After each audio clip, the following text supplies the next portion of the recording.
Hello, good morning. Isang mainit na pagtanggap sa bawat isa. Kahit hindi tayo magka-daupang palad o kaya appear. Okay. Thank you. Nakita na. Okay, let's pray first. Panginoon Diyos, you are indeed holy. We call you Lord because we have surrendered our life to you. Lord, open our eyes this morning. Open our spiritual eyes. Open our spiritual ears. Let us see you, Lord, bilang mga anak mo, and help us fulfill our role, the role of the church, as we continue to live here on earth habang hindi ka pa bumabalik. Thank you, Lord God. 18 years na ang Cornerstone. Nagpapasalamat kami sa mga taong nagsimula nito, sa mga taong naging involved dito, sa mga taong binago mo, Lord God. Ang iba nandito pa, ang iba, Lord, pumunta sa ibang lugar at ginagamit mo na po sila doon sa ibang lugar. We thank you, Lord God, for the Holy Spirit na hindi iniwan ang simbahan ito, Panginoon Diyos. And we thank you for every person, Lord God, na member nito, na sumusunod sa iyo, sometimes nadadapa, Lord, pero binabangon mo, Lord God. Patuloy, Lord God, na tinuturuan. Thank you for your gracious hand. Thank you for the hand of God. We thank you, O God, for all of these things. We ask this in Jesus' name. Amen. Okay, last Sunday pinag-aralan natin to. We have looked into the presence of God. God is always with us.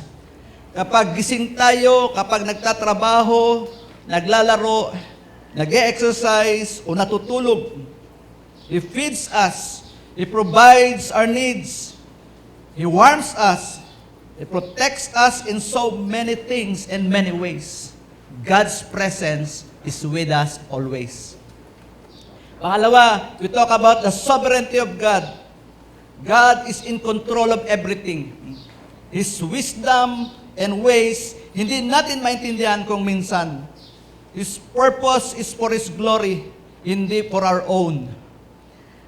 Bagamat binibigay niya ang needs natin, pinapapunta niya katulad ng mga Israelites sa Pi-Hahiroth to show His glory to Pharaoh and Egypt. That's the sovereignty of God. Sa maikli lang na pag-concept. At pangatlo, the power of God. Maraming pagkakataon na pinakita sa atin ng Diyos yung kanyang kapangyarihan. As you are worshiping kanina, I know you are flowing sa mind nyo yung mga ibang bagay na ginawa ng Lord. Nung Friday, nagkaroon kami ng breakthrough dito, and the testimony ay ganoon, may mga nagpa-flashback kung paano yung kapangyarihan ng Diyos. Sa iba't ibang paraan, doon sa pinag-aralan natin last Sunday sa Exodus 14, example nito yung paghati niya sa Red Sea. So that's our review. Ngayong umaga, I will ask this question. Okay, kung ikaw ay pipiliin na mag-artista sa isang pelikula, papayag ka ba? Oh. Ang serious nyo naman. Usapang artista tayo ngayon. Hindi ko makita yung ngiti nyo eh. Ano ang role ko? Marian ang unang tanong mo bago ka pumayag. Pwede din, yan din ang tanong mo after excited ka. Ay, oo. Tapos, ano ang role ko? Di ba? So, tingnan mo yung katabi mong artista yan. Okay. Alamin natin yung sagot sa tanong na yan along the way sa message. So, be excited. Okay. Don't you realize, pakibasa nyo? Grabe, naano ako talaga dyan. Nag-aaral ako nung last June pa. Grabe pala ang Lord. He's a great script writer. He is also a great director of events worldwide and also of individual lives. When I read the Bible, I can see the hand of God in every event and story. In the life of a person, a tribe, a continent, in different times, area, or epoch. He shuffles people and places. He changes times and seasons. He put kings and removed kings, sabi sa Daniel chapter 2, verse 23. He highlights the life of a shepherd, of a farmer, of a fisherman, of a government worker, a wife and a mother, a prostitute, an orphan, and even a widow. He calls a nation that was never heard before and make them great. He allowed the massacre of tribes. Yung mga nangyayari yun.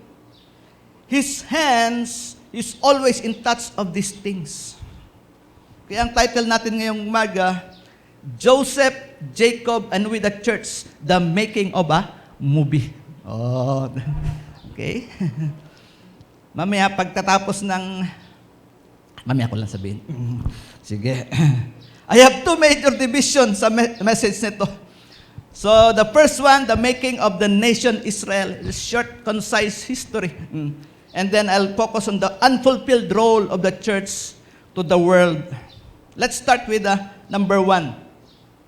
The making of the nation Israel, especially kay Joseph and Jacob. So after the flood, Jesus called one person named Abram to start his plan of salvation of mankind. He changed his name to Abraham and promised him to have a son and that he will become a great nation. After many years, he had a son named Isaac. He is called the son of promise. Then Isaac had a son named Jacob, and Jacob had 12 sons. His name was changed to Israel as he encountered God in the ford Jabbok. Then Jacob dwelt in Canaan. Question. Paano maging nation ang isang tribong consisting 70 people? Paano sila maging isang bansa? So next slide. Pakibasa niyo po.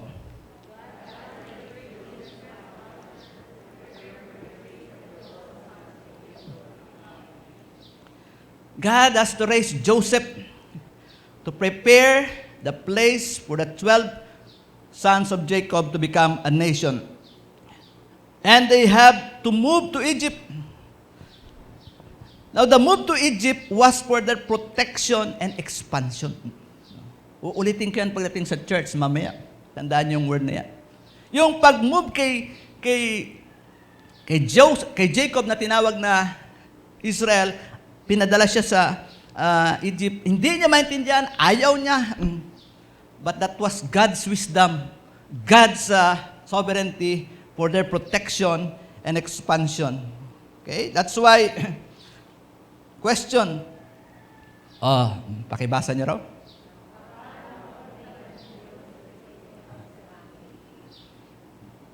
Paano papuntahin ng Diyos si Jacob sa Egypt? Okay. Don't you realize, ulitin ko yung introduction ko, that God is a great scriptwriter and also a great director of events worldwide and also of individual lives. He orchestrated that Joseph will go ahead sa Egypt. He allowed Joseph to be humanly trafficked to Egypt so that Jacob will be forced to go to Egypt for his protection and expansion. Alam niyo kung bakit? Kasi sa lugar ng Canaan, hostile yun sa tribo nila. Ibig sabihin, maraming mas malalaking tribo doon. And they could be massacred. Yung 70, mas malalaking tribo doon. So God has to move them para sa kanilang protection at expansion. So, I give you a little background kay Joseph bago mo ilabas, Debbie. Sa kakaaral ko nung Genesis nitong community quarantine, at magte-33 years na akong Christian this October, I would like to encourage you also, kasi wala akong nakita sa Bible na laman ng conversation ni Joseph at ng Diyos. Okay? Hindi mo siya makita na nag-pray siya. Hindi mo siya nakita na kinausap siya ng Diyos. Wala doon yung kanyang longings, yung prayers, yung iyak niya, yung mga plano niya. Even yung utos ng Diyos sa kanya. Wala kayong makita doon. Kaya naisip ko, paano kaya in-interpret ni Joseph yung dream ng Pero? Yung pinabibigay siya nandun siya sa dungeon, nag-iisip na siya, Lord, anong message mo? Wala sinabi doon. Or along the way na nag-explain si Pero ng dream niya, Along the way, doon ba nangungusap ang Lord? Wala po tayong makita doon. Sige, pakilabas. Isa pa. Sige pa. Because most of his account is the result in a person's life where God is leading. So makikita niyo sa buhay ni Joseph, yung resulta lang. Makikita niyo yung resulta sa buhay ni Joseph kung saan ang Diyos ang nangunguna. Baka kasi merong magbasa sa inyo, hindi naman nagde-devotion si Joseph, okay lang hindi mag-devotion. Wala talaga kayong makita nag-devotion siya doon. Hindi naman siya nagpipray sa Lord, okay lang na hindi mag-pray sa Lord. Hindi pinakita. Ang pinakita lang yung resulta. Lahat na makita nyo doon sa buhay ni Joseph, yung resulta ng kanyang close, intimate relationship with God. Sample, Genesis 39 verse 2. Ano lang sabi diyan ng Bible? Pakibasa?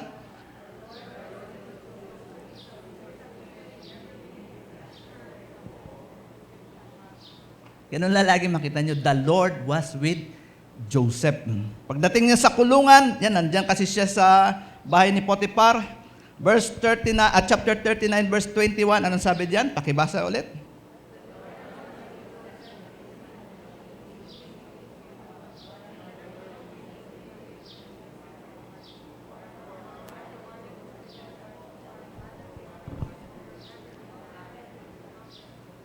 "23.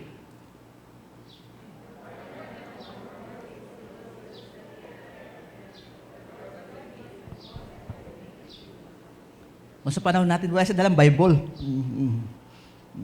Hindi siya nagpe-pray ng sa meeting. Pero nakikita ng mga kaopisina mo, God is with this person. Ganun po, no? Okay?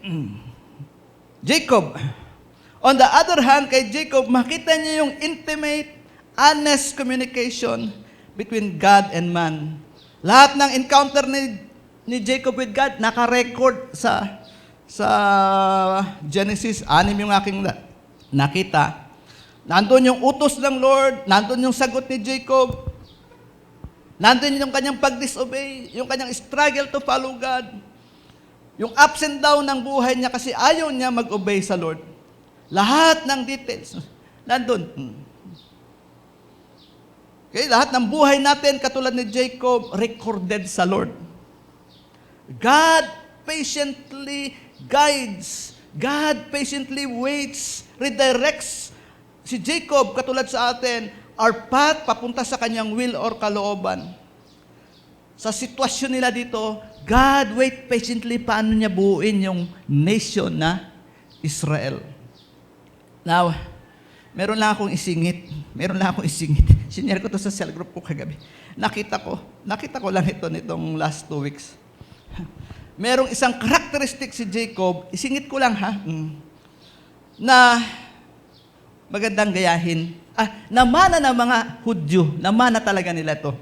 At maganda nating gayahin. Sige, Genesis chapter 33, nasa Bible talaga siya. Sige, pakibasa nyo, 10 and 11.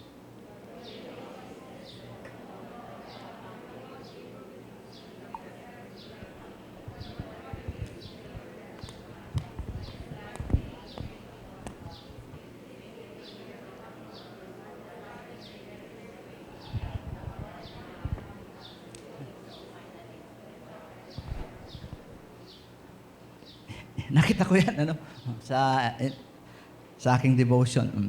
Lahat ng nababasa ko, nakausap ko ng mga taong nakasama yung mga Hudyo, ganito yung Hudyo. Insistent. Ito, kausap niya yung kuya niya, si Iso. Okay? Ito yung isang dominant characteristic ng mga Hudyo, insistent, which is nakuha nila kay Jacob. Laging I'm not that head, you'll be the head, not the tail. Ganon sila mag-deal. Yung physical na Hudyo, no? Okay? Ganito ang ugali niya. Na even ma-encounter niya ang Lord, anong sabi niya? I will not let you go until you bless me. Maganda rin natin gayahin ito.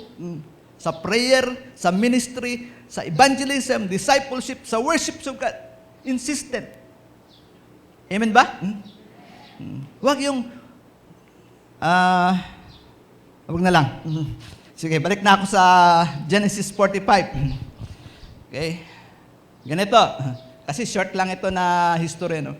So, napunta na si Joseph doon. Nagpakita na yung nagpakilala na siya sa kanyang mga kapatid. Nung nagpakilala na siya sa kanyang mga kapatid, pinauwi niya yung kanyang mga kapatid para sabihin sa tatay nila na buhay pa siya. Ang he dyan, si Joseph. So, pakibasa niyo po. And so he, okay. Okay.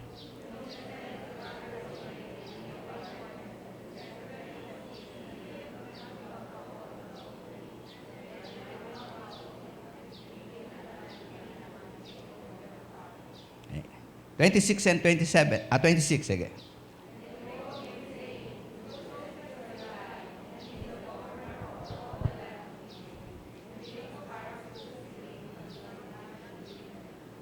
Di ba na-share ko to nung, I think, February, nakadalawang message ako about Joseph. Parang huminto yung kanyang heart. Parang huminto yung heart niya na, buhay pa si Joseph. 27. Sabi, ako magbasa. But when they told him all the words which Joseph had said to them, picture niyo ako, picture niyo ako. Salita si Reuben, pa, buhay si Joseph. Sagot na naman si Simeon, oh, buhay siya. Ganun-ganun siya, ganun-ganun siya. Diba? But when they told him all the words which Joseph had said to him, and when he saw the carts, may nakita siyang sasakyan, colorful, hindi pareha sa kanila, maganda yung gulong. Galing sa Egypt, may mga banderitas and everything, may selyo ng pero. Nung makita niya ng cart that Joseph had sent to carry him, doon siya sasakay. The spirit of Jacob, their father, revived. And when I read verse 28, dito ko nakita yung hand of God, gano'n siya kagandang, gano'n siya kagaling mag-script write. Anong sabi sa verse 28? Pakibasa nyo.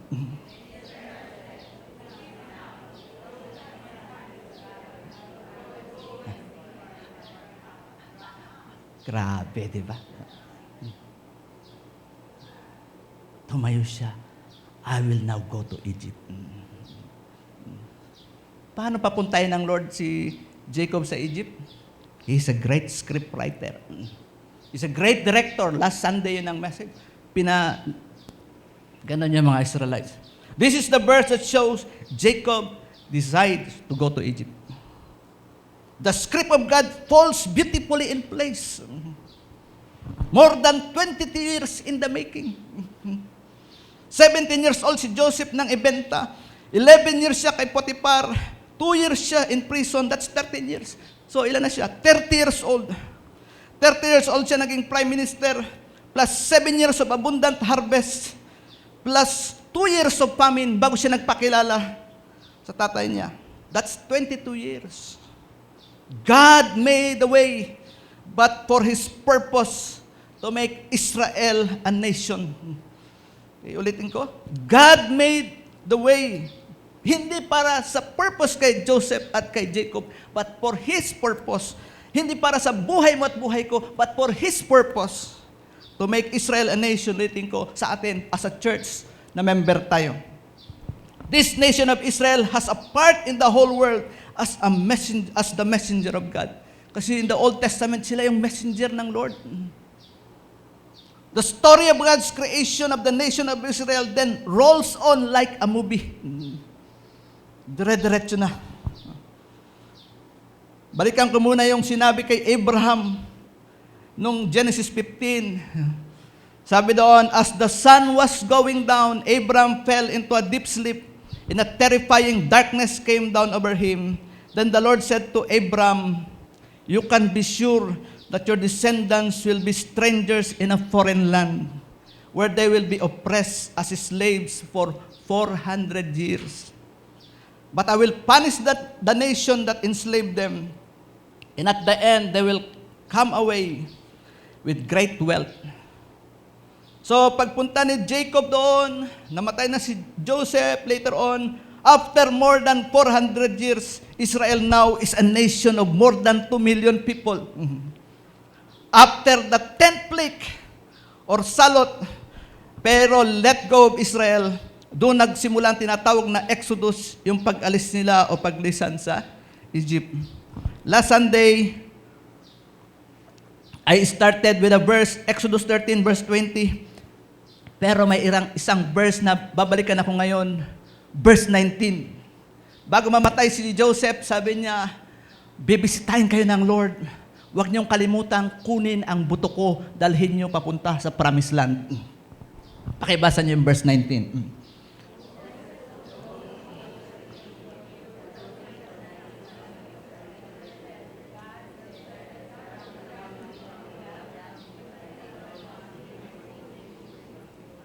Grabe, 400 years. Parang ikaw, James, na nagtanong sa akin sa cell group. Buo pa ba yung buto ni Joseph for 400 years? Egypt yan. Magaling sila mag-mummified.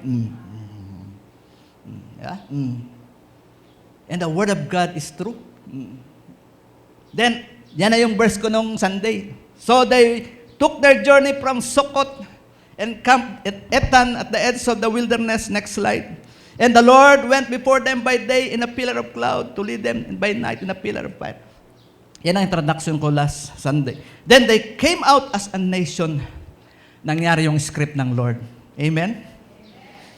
Kuya Arman, tagal naman, 400 years. Nag-aantay ako ng ganito eh. Hindi ko na yata kayanin ng ibang script ng Lord sa atin. Number 2, the unfulfilled role of the church in the world. Isaiah chapter 60, verse 1. Okay, basa niyo po.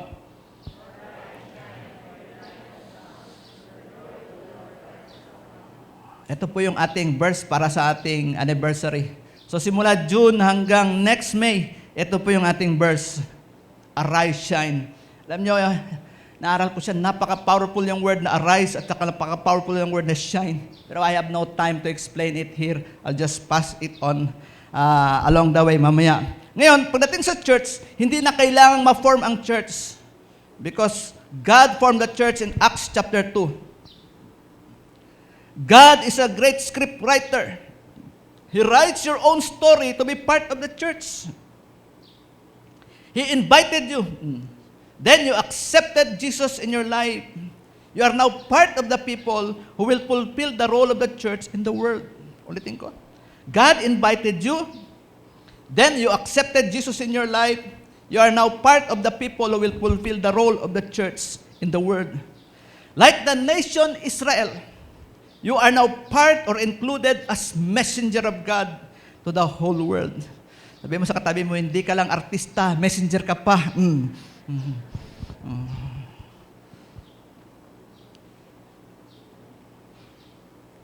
Huwag niyong maliitin yung mga messenger kasi kay Maricel, sabi niya, sa bangko, everyday may Lazada. Baka sa inyo mayroon din ganun.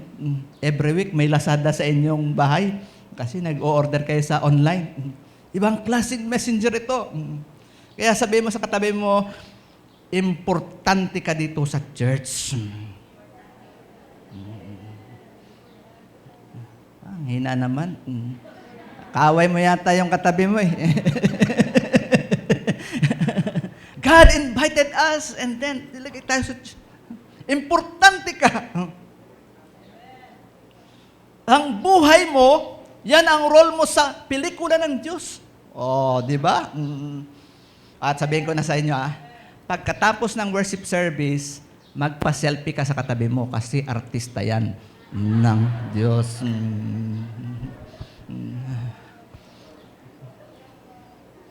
Importante ka kasi may value sa Diyos yung role mo in this church. Kasi pinili ka ng Diyos. Your story is a part of God's miraculous grace. Your story is a part of the saving power of God, the faithfulness of God, the provision and protection for the expansion of the church role in our present generation. Importante ka dito at sa ibang mga tao naman sa mga churches nila kasi may role po tayo. Tignan niyo si Jacob at Joseph. They are part. Ang role natin mula na binigay ng Diyos is for our present generation. Yung mga susunod sa atin, sila na naman ang ibang may role. na magpapatuloy. Kasi pinasa rin sa atin ng mga nauna sa atin. Your story is, tingnan niyo si Joseph, si Jacob at Joseph, sila ay part ng pag-create ng nation ng Israel. Ikaw naman at ako ay part sa pag-fulfill ng church sa role niya sa world. We are not here for ourselves. We have a role to function. Your pain, your despair will pass as you obey God. Because God is the history maker. He is the way maker. Mga kanta ito He is the chain breaker.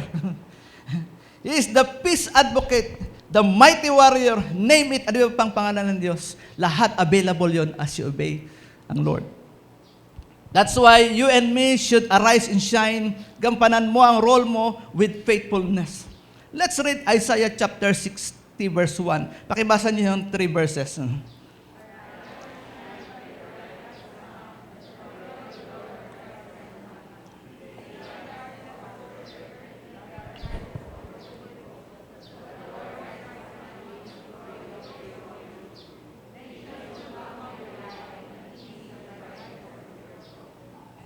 Ito po'y prophecy ni Isaiah to Jerusalem. Or kung basahin nyo sa iba niyong translation, Zion.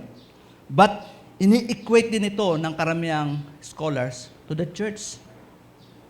The church, the Jerusalem or Israel that time was buried in ashes. Dapa. Okay? Actually, kung basahin nyo sa chapter 59, verse 1 to 4. Sabi ni Isaiah, yung kamay ng Lord, hindi hindi maikli para abutin na sagutin yung prayer nyo. Kaya lang sabi niya, kaya hindi sinasagot ang prayer nyo dahil sa inyong kasalanan. Basahin niyo yun. Hindi malayo ang kamay ng Diyos, sabi niya na abutin.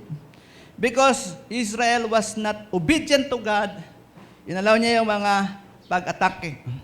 So the same way, do you believe that the church here is buried in the ashes? Like in the...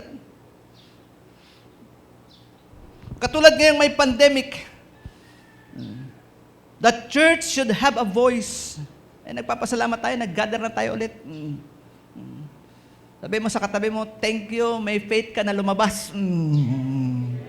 Yung mga nandyan pa sa bahay hanggang ngayon, lumabas na kayo.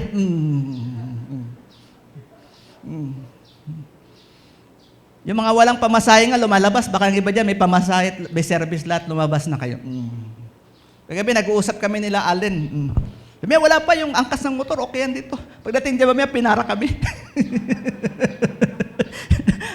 Bawal na pala.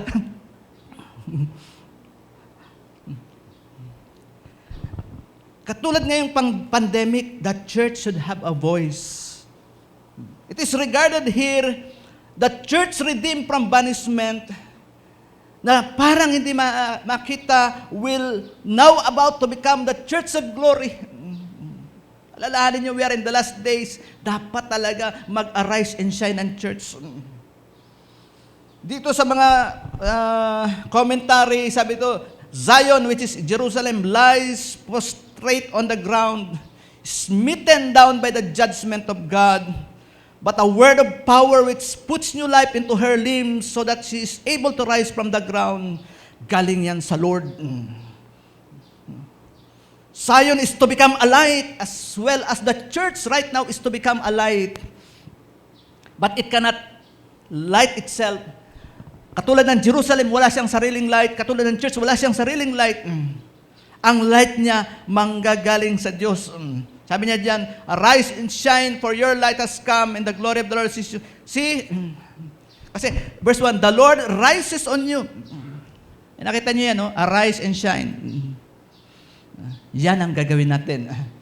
Alam niyo, napaka-powerful yung word sa Hebrew ng arise. Dinagdagan pa ng shine. The light which radiates from the holy nature of God Himself. And this light is salvation because the Holy One loves Zion, the Holy One loves the church. It is also glory because it not only dispels the darkness itself as glorious as it is in the place of darkness. Okay? Yung power ang Diyos, sa Diyos manggagaling para tayo bumangon at mag-arise and shine. Actually, yung message ko noong Sunday, awake yun. Ginising ko kayo. Ngayon, arise and shine. We should be awake. We should arise and we should shine. Ulitin ko, the coronavirus may be for our protection and expansion. Baka katulad nung sa Israel. Tinago yung church muna, sa bahay lang, kaya nagpipray tayo doon, everything. Piniprepare niya tayo para mag-expand. Amen? Hindi lang expand na physical, kasi yung nangyari sa you should expand our borders. Yun yung message nung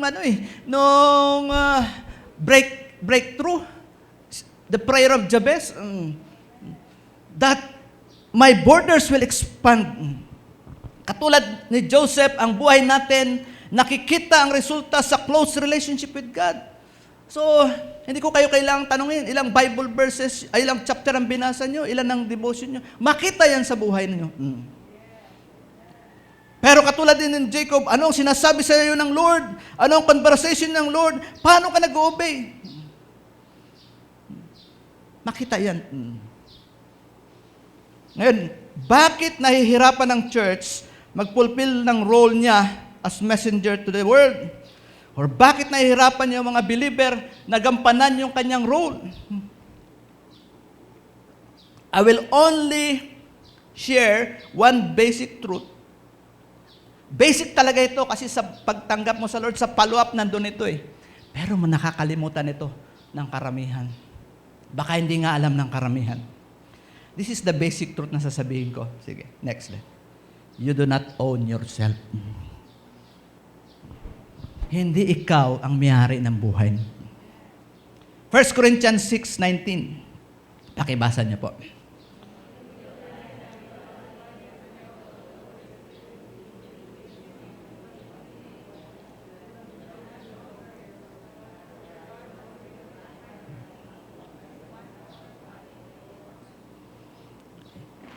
This is basic teaching sa Christianity. Hindi ikaw ang may-ari ng buhay mo. Hindi ikaw ang may-ari ng oras mo.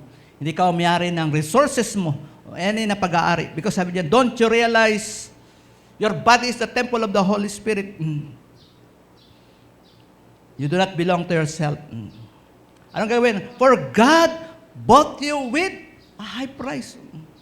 You must honor God with your body. Sa isang translation, NKJV, do not know that your body is the temple of the Holy Spirit who is in you, whom you have from God, and you are not your own.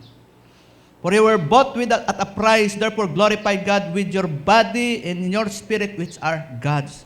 Kaya hindi na-fulfill ng church, ng mga members ng church, ang kanyang role. Ang tingin nila, ang tingin ninyo, ang tingin ng bawat isa, ako pa rin na may-ari ng buhay ko.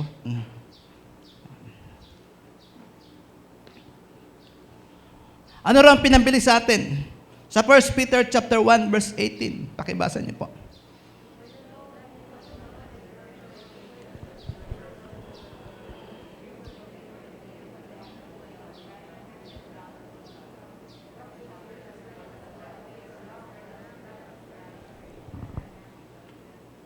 Yung pinambili po, hindi silver and gold.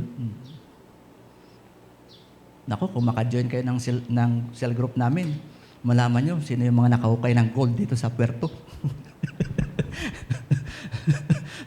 Kasama sa aming discussion yun. Saan banda yung ba't yan nahukay yung ganito? Saan ba may nahukay doon? Pero sabi dito, hindi gold or silver ang pinambili sa ating kaligtasan, but the precious blood of Jesus. Wala bang amen dyan? Palakpak. Sige, palakpakan niyo, Lord. I am reminding you, or I am informing you, pag hindi niyo pa alam, yan po ang isang katotohanan. Sa panahon natin ngayong last days, ang Diyos ng tao ay ang sarili niya. As I share this word along the way, observe niyo lang, ano niya ang sarili. Matagal na ito noong unang panahon na obvious sa mga believer noong old time. Pero nang nagsimulang pumasok ang philosophy ng relativism, which means walang absolute truth, ang truth ay relative. Ibig sabihin nito, hindi mo pwedeng i-impose yung tama or katotohanan sa akin. Hindi ko pwedeng i-impose yung katotohanan sa iyo. Because yung katotohanan sa akin, para sa iyo, pwedeng hindi siya katotohanan. So lumalabas wala ng absolute truth. Okay? Ang katotohanan ay depende sa sitwasyon ko. Okay? Ganito yon. Kahit sa pagsamba or atin ng cell group, relative. Pagod ako. Next week na lang. Kahit sa pag-attend ng cell group, relative ang mindset. Yung akin. Busy ako eh. Napagod ako buong week. Sa linggo na lang, magpahinga muna ako. Yung iba ganon yun sa Sunday. Sunday lang ako makatulog eh. Sino yung Diyos? Yung sarili ng tao. Hindi na yung tunay na Diyos. Ano nangyari? Pumasok yung mga tao sa church na ganito ang pag-iisip. Ang Diyos ay hindi ang Diyos na tunay, kundi ang sarili. At ito ang masusunod. Ang Diyos na tunay, utusan lang. Lord, ang Diyos na tunay ay lalapitan lang kung may interest na kailangan o nasa grabing sitwasyon na. Matindi ang sakit. Marami ito kahit sa ang churches. Nung medyo mamamatay na, Lord, dinidedicate ko ang buhay ko sa iyo. Nung nagumaling na, wala na ulit. Pag may problema sa relationship sa asawa, anak, pamilya, kapuso, saka lang ulit tatawag sa Diyos. Pag na-solve, wala na naman.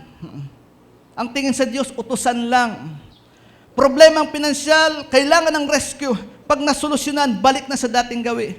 Because ang tingin ng tao, at maybe dito sa loob ng church, ikaw pa din ang may-ari ng buhay mo.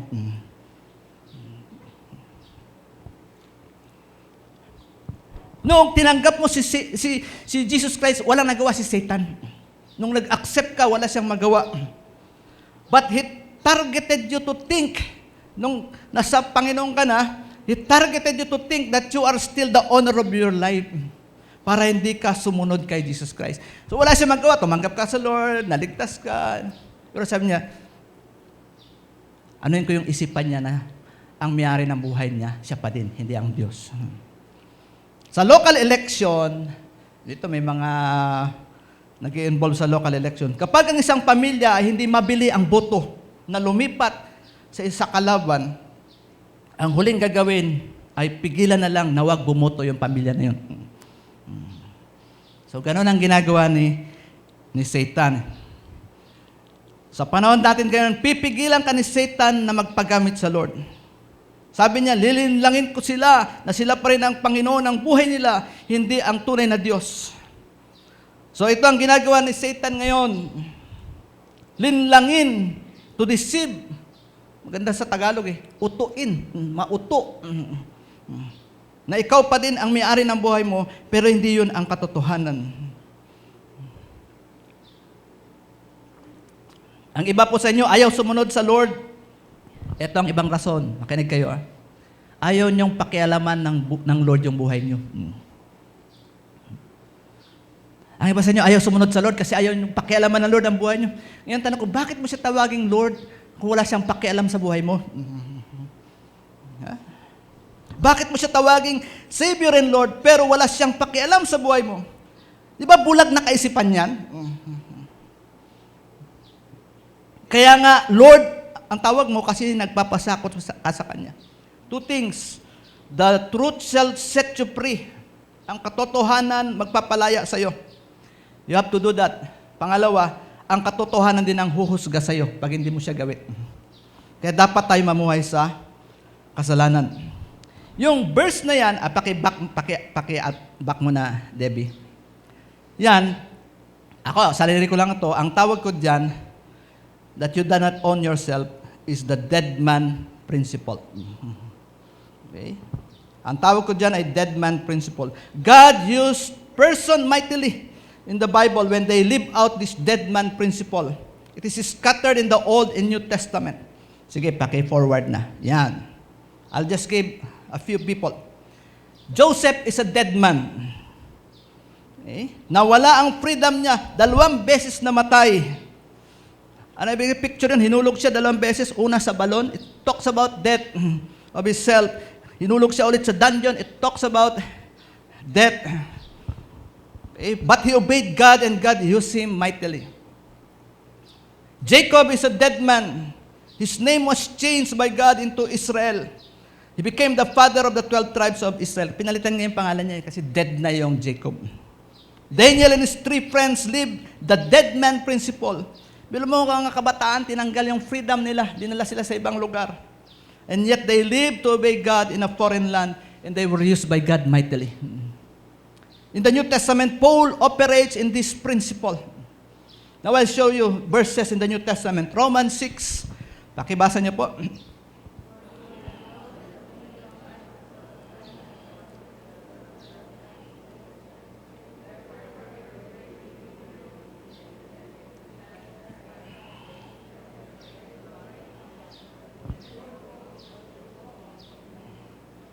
Okay, di ba? We were buried with him through baptism into death. Pag nilublob ka sa water baptism, matagal ba na ginagawa ng pastor? Ito, may kasalanan sa akin, tagalan ko ng 30 seconds. Ganun ba? No, picture siya na you're dead, thus you arrive.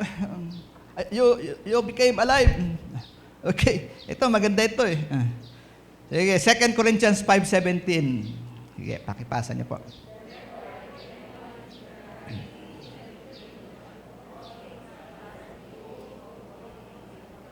Okay. Ano ang ibig sabihin ng naka-yellow? Sa English, ha? Hindi yung sa Tagalog. Pasaway kasi sa Tagalog. Ano ibig sabihin ng pass away? Okay. Para hindi makasakay ganito. Namatay si Mayor Lim Kapon, di ba?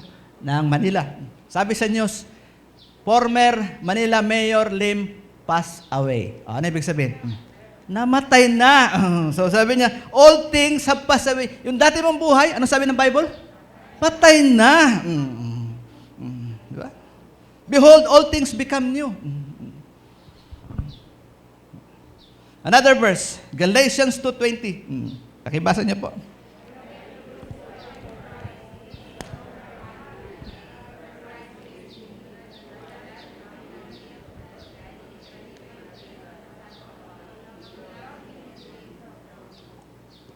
So anong katotohanan ng tumanggap ka kay Kristo? Ikaw pang may-ari ng buhay mo? Hindi na. Another translation. My old self has been crucified with Christ. It is no longer I who live, but Christ lives in me. So I live in this earthly body by trusting in the Son of God who loved me and gave Himself for me. In another explanation, Luke 14:33, you cannot become my disciple without giving up everything you own, including your life.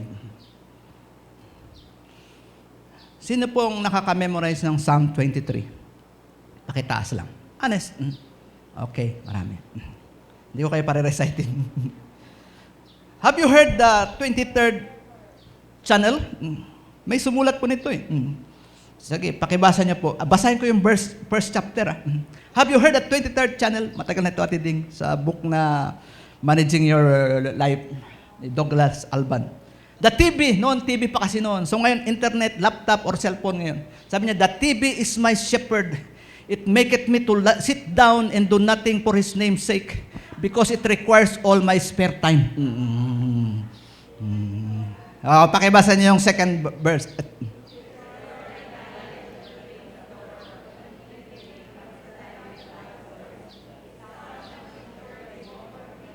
Okay, last verse.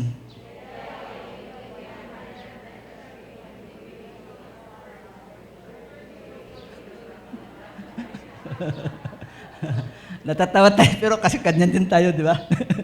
Paki-back mo daw sa simula. Yan. The internet is my shepherd. It maketh me to sit down and do nothing for God's name's sake. Mag-confess kayo mamaya sa last part. Because it requires all my spare time. Grabe ang wisdom ng sumulat nito. 1980s pa to. Next. It restoreth my knowledge of the things of the ABS-CBN. Tama ba? Kung follower kayo ng ABS-CBN. And keepeth me from the study of God's Word. Ay naku, dalawang ganun na yan sa heart nyo ng Holy Spirit. It's sound and picture. Oh, they comfort me. Oh, di ba? Sige, last. Though I live to be 100, exaggeration na to, I shall keep on viewing as long as it works. Oh, sinong nilagnat dahil nawala yung PLDT? Sino yung umihit ang ulo? Di naka-zoom kami. Sa Zoom kami. I shall keep on viewing as long as it works. Anong nangyayari? No good thing will happen. If you are a member of the Church of God and you are like that, no wonder we are not fulfilling the purpose of God sa atin. Mga kapatid, paki-forward out, Debs. Diyan lang yung verse. I will give you a personal story. Sa isang linggo, dito sa Cornerstone, meron tayong worship service. Meron tayong cell group. At meron tayong midweek prayer meeting. Ba? Sana nandun kayo sa lahat ng time na yan. Okay. Ngayon, dagdagan pa. Kung ikaw ay cell group leader, meron ka pang cell group. So, 4 na time na.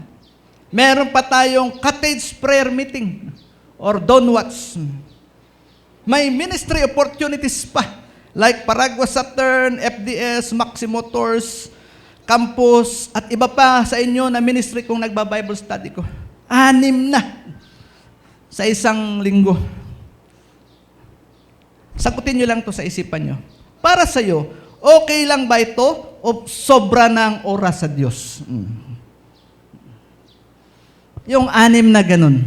Okay lang ba yan? Or sobra na yan? Sobra na yan? 4 years ago, nagsimula kami sa Paragua Saturn. Mahigit kami 20 na pumupunta doon. Then maraming umalis sa church na dati kasama namin doon. So unti-unti kaming naging ilan na lang. Dumating last year na 3 na lang kami. May isang beses, ako, si Jimenez at saka si Dr. Rading. Kaya last year, 2019, nag-request kami ng additional volunteers.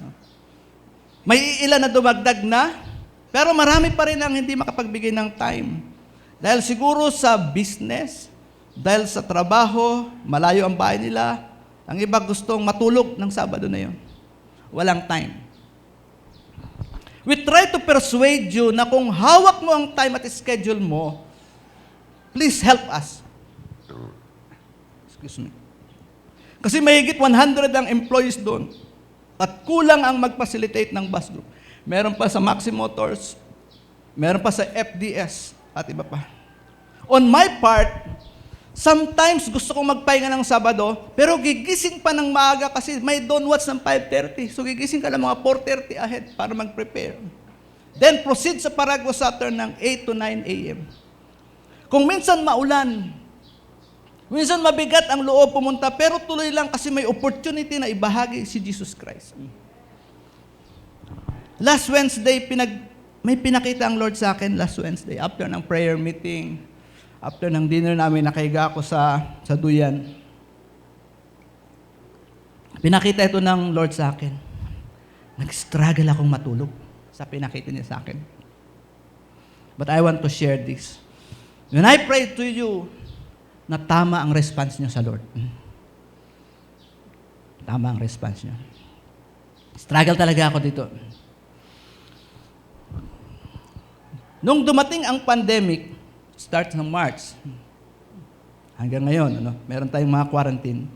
So mahigit na 4 months na quarantine, naapektuhan tayong lahat. Amen? Naapektuhan tayong lahat. Ito yung question na sasagutin nyo sa sarili nyo lang.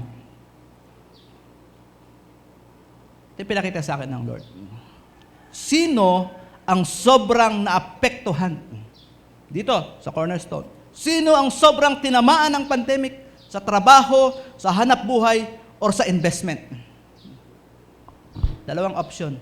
Yung may time sa Lord o yung walang time sa Lord. Pag-isipan niyo yan.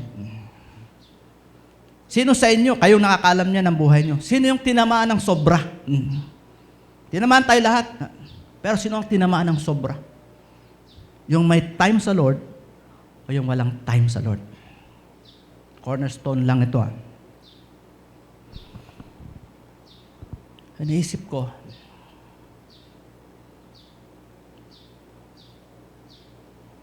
nausap ko yung ilang mga kasama ko doon. Kuya, hindi kami sobrang tinamaan.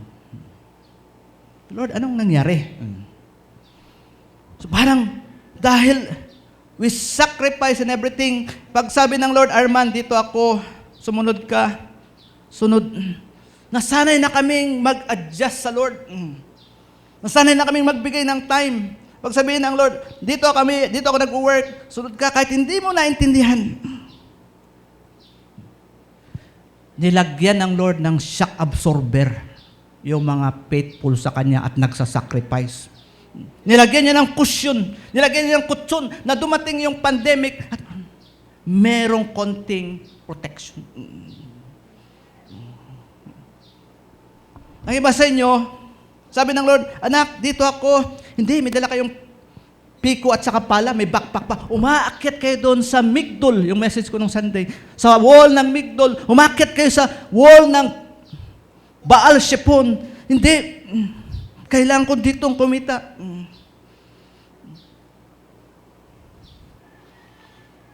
I have prayed for you that you have to respond rightly bilang pastor sa inyo. Masakit ito. Pero you have to learn. Kasi yung pandemic humbled us. Lahat tayo hinumble. But if we will not learn that, the message of God will continue. If you still think that you are the owner of your life, pinakita ng Lord sa pandemic, sinong may-ari ng buhay natin? Sinanong ko yung dalawa, sabi nang, hindi kami nahirapan, namimigay pa nga kami. Kami pa nakakabigay.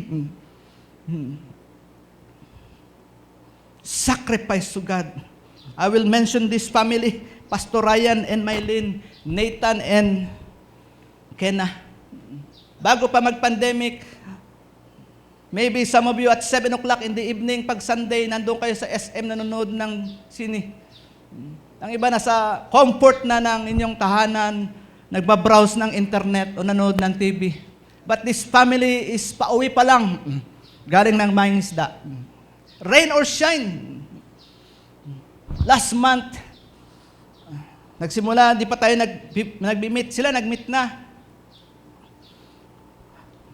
Sabi nila sa akin, sinama namin yung dalawang bata. Kasama. Nakamotor si Mylene, nakatricycle si Pastor Ryan, kasama yung dalawang bata. Naputulan ng kadena si Mylene.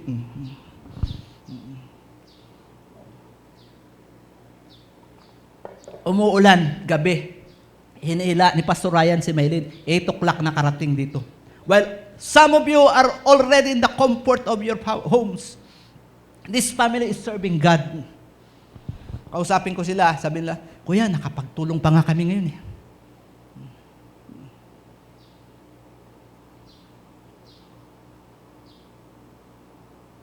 Si Joseph, sa point of view ng worldly standard, sayang ang buhay niya. 17 years old, nandun na siya and everything, but he walked with God closely. Noong dumating ang famine, tanungin ko kayo, sinong may hawak ng sandok? Ang Diyos. Noong lahat ng may famine, ang kinakain, trigo sa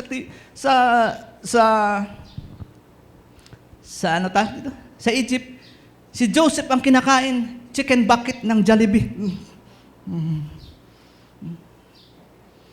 Nitong pandemic, ang dami nagtitext sa akin, Mitsubishi Motors, Toyota, mag-down kayo, ganito.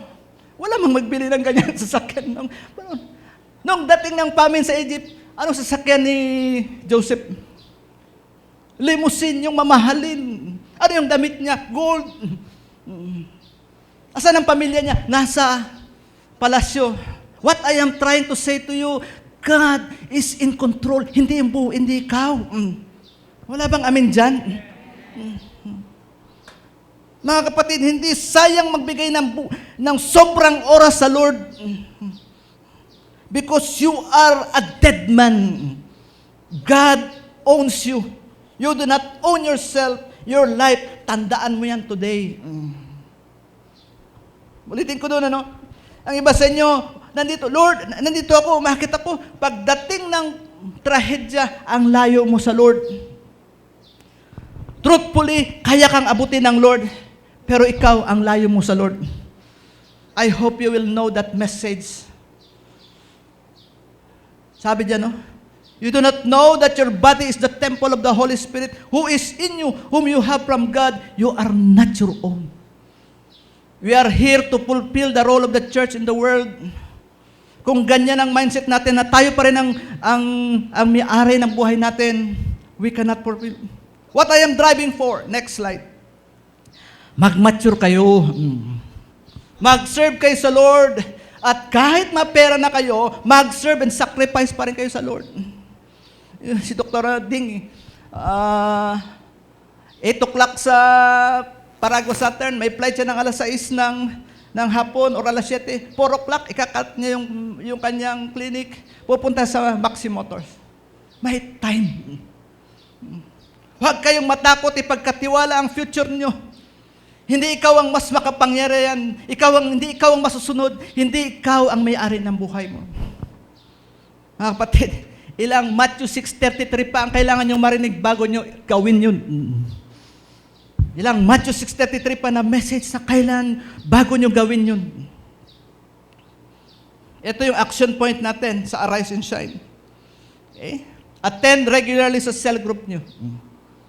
Okay? Open up new cell groups or Bible studies. Open your homes. Ang hirap mag-evangelize ngayon, pero imbitahin nyo sa mga bahay nyo. Doon mo imbitahin sa prayer time or Bible study at mag-evangelize. Nais kong patayuin lahat ng primary dito. Mga primary, lalaki at babae. Pakitayo para makita nila. Ang primaries kasama katulong sa paggawa. Buksan niyo yung mga bahay niyo. Pag hindi niyo kaya, tawagin niyo yan sila. Kaya kayo mga primaries, ready kayo. It's time to work. Amen? Kaya pwede na pong maupo. I'll close with this. Second to my story. Sa church, iisa lang ang bida. Sino? Si Jesus Christ. Hindi ang pastor, hindi ang primaries, hindi yung deacons, or board of elders, or yung malaki magbigay sa offering. Si Jesus Christ lang ang bida. Kasi movie tayo, di ba? Movie tayo, di ba?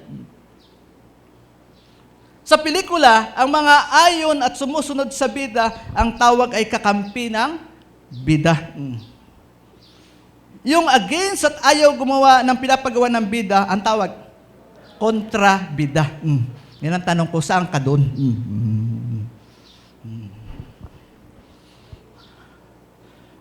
Simple lang, di ba? Minsan, napupunta tayo doon sa kontrabida. Pero kapag suwail tayo or disobedient sa bida, but we are on the side of Jesus Christ. Kuminsan, sa pelikula kasi natin, mas sikat yung kontrabida eh. Nalala nyo si yung pinalo ng payong sa mall? Sino ngayon? Sa kakakontrabida niya noon, anak ni Helen Bella, si Princess Punsalan, sa sobra niyang, sorry, matagal na yung pinapanood kong TV. Hindi ko nakilala. Sa sobrang galing niya mag-arte, pati yung nadala pagdating doon sa mall, pinalo siya ng isang matanda doon na babae ng payong. Kasi kontrabida siya doon. Total, lahat naman kayo dumaan sa probinsyano na pelikula, di ba? Hindi si Mano dyan, mabuti lang, merong hindi. Napapadaan kasi kuminsan eh. FPJ, yung probinsyano. Kuminsan, ang iba sa inyo, kung ito yung doon lang sa gilid nakikita. Sana hindi ganun tayo sa simbahan. We have to be firm. Ito yung wag sana mangyari sa inyo. Kasi doon sa TV series, pag aalis na yung artista, mat-end na yung contract, o lilipat sa GMA or TV5, anong ginagawa sa karakter niya? Pinapatay. Wag naman talaga. Mabait ang Lord. Kita niyo doon, 20 years, inantay si Jacob, 20 years. So also with us, okay, next slide, nandiyan pa ba? Wala na. Jacob and Joseph, ito, balikan ko ng konti si Jacob at si Joseph, they never intended to stay forever in Egypt. The picture was their desire to be buried in Canaan. Sabi ni Jacob, bago siya mamatay, tinawag niya si Joseph, swear to me that you will bury me with my fathers in Mamre. Sabi ni Joseph, God will visit you, you will carry my bones when you go out. So also with us, we will not be forever in this movie. We will be eternally together in God's presence in heaven. Hindi tayo forever dito. Kaya dapat doon kayo sa side ng bida, huwag kayo doon sa kontra-bida. Okay? Tumayo po tayong lahat. Bago tayo makapag-arise and shine, dapat linisin ang pagkabulag ng ating mga mata at isipan sa puso na tayo ang may-ari ng ating buhay. So ito pong gagawin niyo, mag-pray kayo dyan sa inyong kinakatayuan. Hindi ako magpipray sa inyo. Humingi kayo ng tawad sa Lord. Kayo ang maglinis ng inyong mga mata. Kayo maglinis ng inyong isip at puso sa pangalan at dugo ni Kristo. And then be ready to arise and shine throughout this year for Jesus. Sige, mag-pray muna kayo. If you can shout and declare who you are.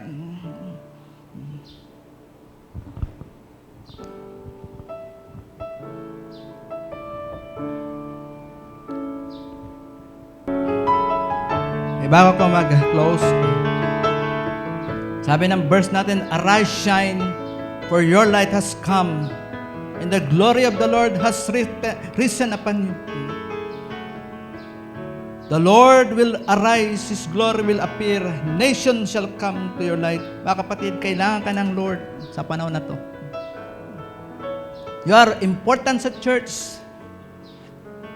May role kang gagampanan. Yung buhay mo, that's your role.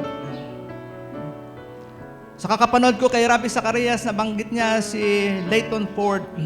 May book kasi ako na siya ang author, so nag-search ako sa kanya. Meron siya magandang testimony kung paano niya nakita ulit ang nanay niya. Pero hindi yun ang aking sasabihin ngayon. Meron siya nakausap na isang kasamahan na Christian. Sabi ng kanyang kasamahan na Christian, sabi niya, bata pa ito. Sabi sa kanya, doon sa Genesis, sa creation sa chapter 1, merong dalawang light na ginawa. The lesser one, which is the moon at night, and the grander one, which is the sun by day. Sabi ng kausap niya, I may only be a lesser light, but I do want to shine for others. Nakikita mo sarili mo, Lord, maliit lang ako na ilaw, pero gusto kong magpatuloy na umiilaw para sa lahat, dala ng ilaw ni Jesus Christ. Let us close in prayer.